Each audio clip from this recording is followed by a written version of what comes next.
Mm.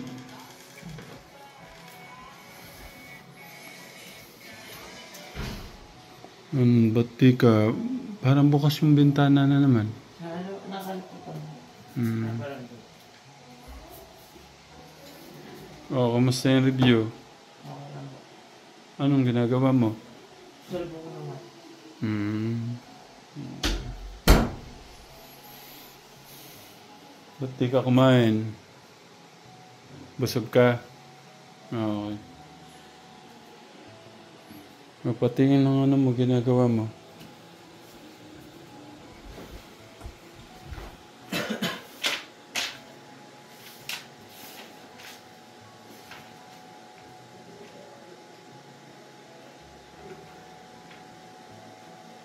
Ang gato.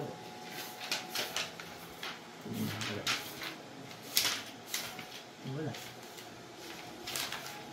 Mga ganyan po. Tapos meron po. Patulan. Tapos, diba? Tinajik ko po yung mga formula po. Alam, mababaliw ako pagka ganyan yung ano ko. Alam, mga ganito ka tekra, mga kinodi ko ka lang kasi itong mga to eh. Mga solution na yan. Donor grocery store recorded the number customer in this store. First 10 days of operation, the result were 15 to 20, 20, 12, 16, 19, 30, 20. Find that the first... Basta, hindi ko alam yan. Mahirap yan intindihan. Masyado mo yatang... Okay ka naman, hindi ka naman hirap sa pagre-review mo. Science lang po. Nakalimutan ko po kanina yung ano po. Calculator po. Tapos yung nakalimutan ko din po bumili ng periodic table po. Si kuya mo. Ganun din po. Nako.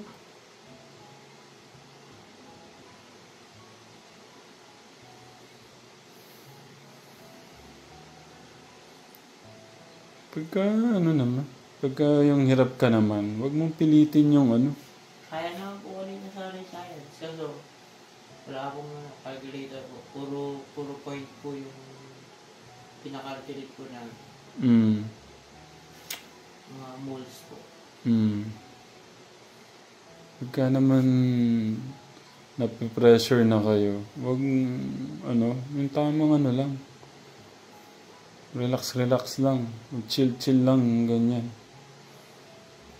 Baka hindi ka na natutulog. Kagabi po. Kagabi hindi ka natulog.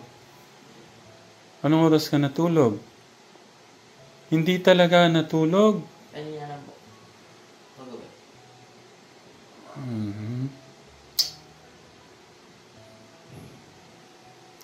Sabagay, minsan kailangan talaga yan. Pero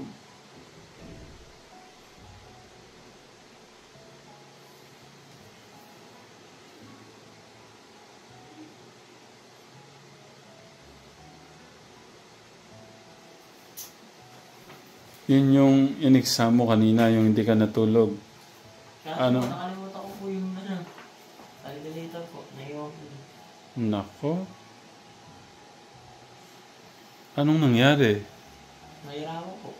Kasi hindi po kaya ng... May nahirapan po ako sa manual kasi po. Ano po yun, halos mga ganyan ako.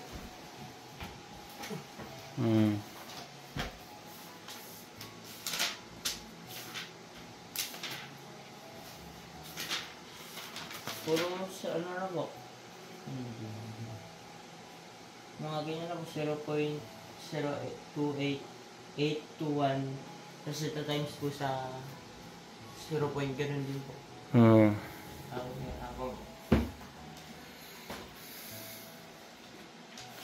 Ngayon, anong rini-review mo ngayon? Math po. Ganun pa rin. Pati yung sa science, math pa rin. Ako, yun yung mahirap. Kinakatakutan ko yan dati.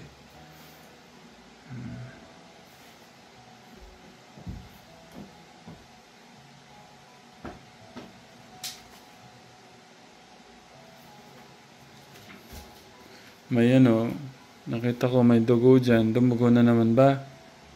Anong oras? Ngayon? Kaya gabi po. Baka sa kakasado ka na pressure, dumudugo yung ano mo. Yung unan, tanggalin mo nga yung unan para may nakita akong damit doon. May dugo. Ah. Patingin nga. Yeah, nandun po. Pwede lang po. Nandun po. Patingin nga. Ayun na po. Wala po Yan na lang. Ginanong pinapahay ko lang po sa dito. Ayun.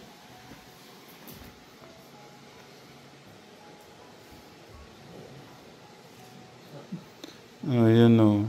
Ang dami. Kuya.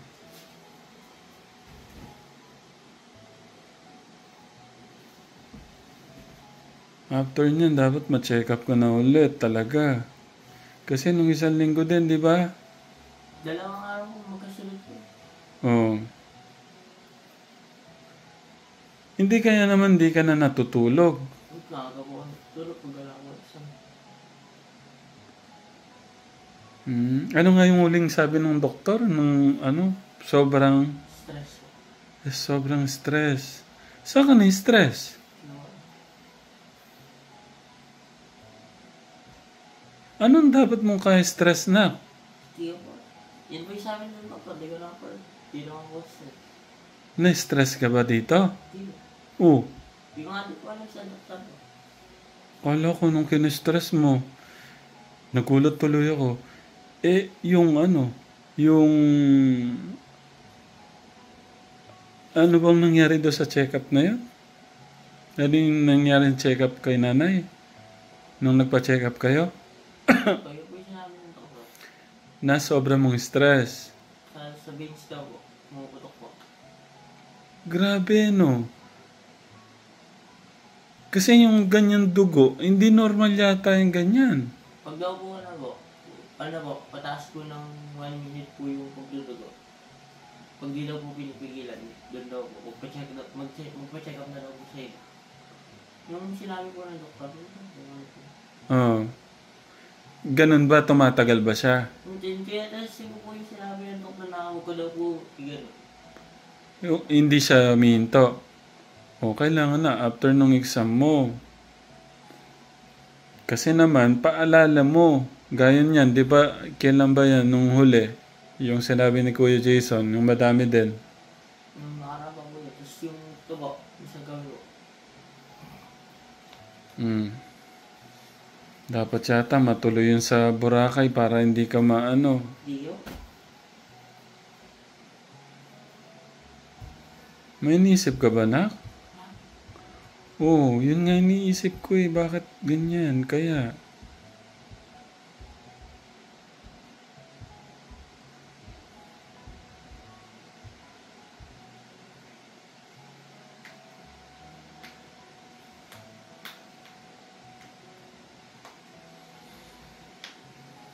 Ang daming dugo, grabe. Nakakatakot.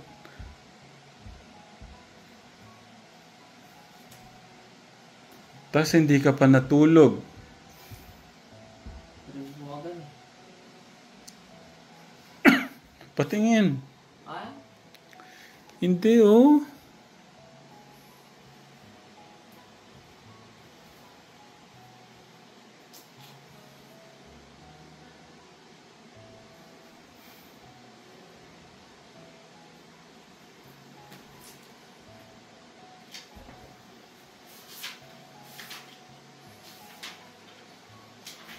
Kung di naman kaya, nak, huwag pilitin. Baka nape-pressure ka. Kahit, di ba sabi ko, bonus na lang yan?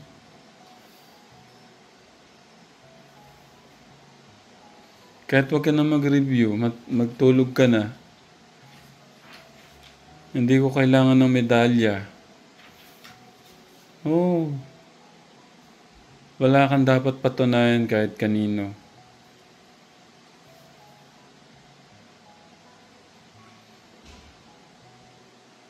Hindi, ibig ko sabihin, baka nape-pressure ka sa kaka-review. Di yun.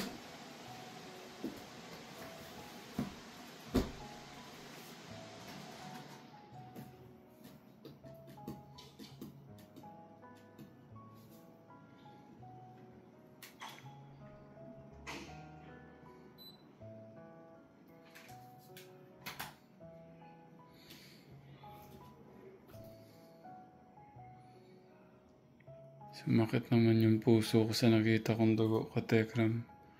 Kasi nung isang araw, kwento lang ni Kuya Jason yung dugo eh.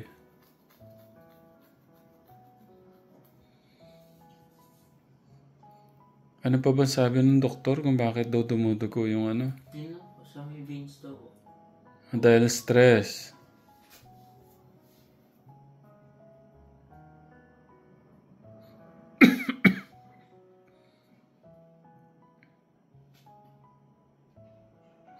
Huwag ka na mag-review. Sige po. Magagalit ako sa'yo pagka nag-review ka. Matulog ka na. Last legs na ako ng bukas. Last na po. Wala naman ako may exam susunod.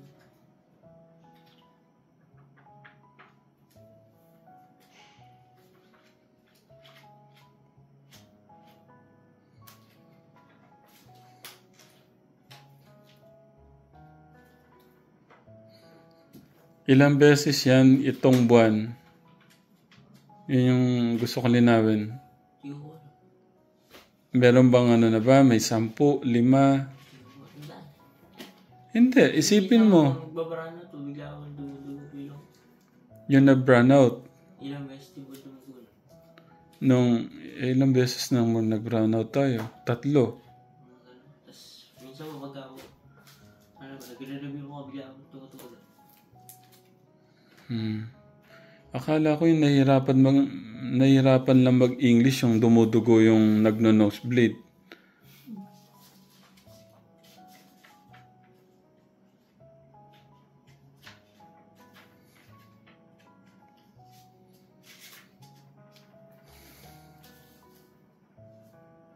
Matulog ka na.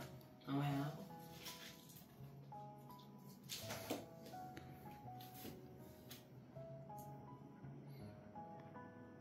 Kasi merong ano din, kuya. Pagka yung merong... Kasi yung dati kong ano, yung sobrang... Sa college ako, yung sobrang niyang pag-aaral. Hindi ko alam kung... Na ano yun eh. Pero hindi ko alam kung bakit siya na ano...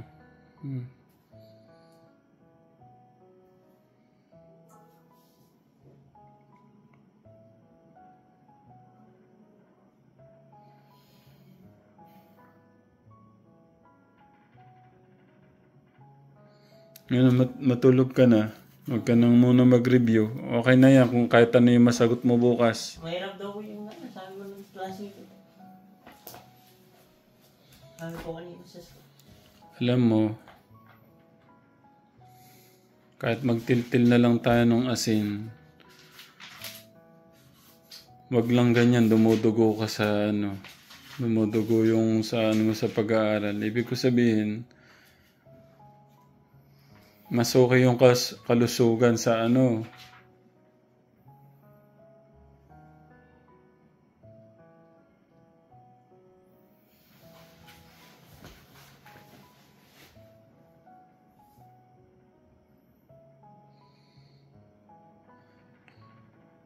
Mag-shower lang ako, tapos mag-pray na tayo. Ako. Sige po.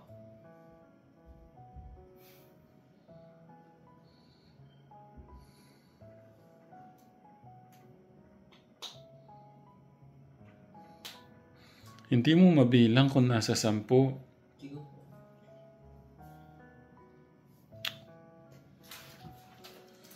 Mag-shower lang ako, sandali. Ako. Sige po. Welcome.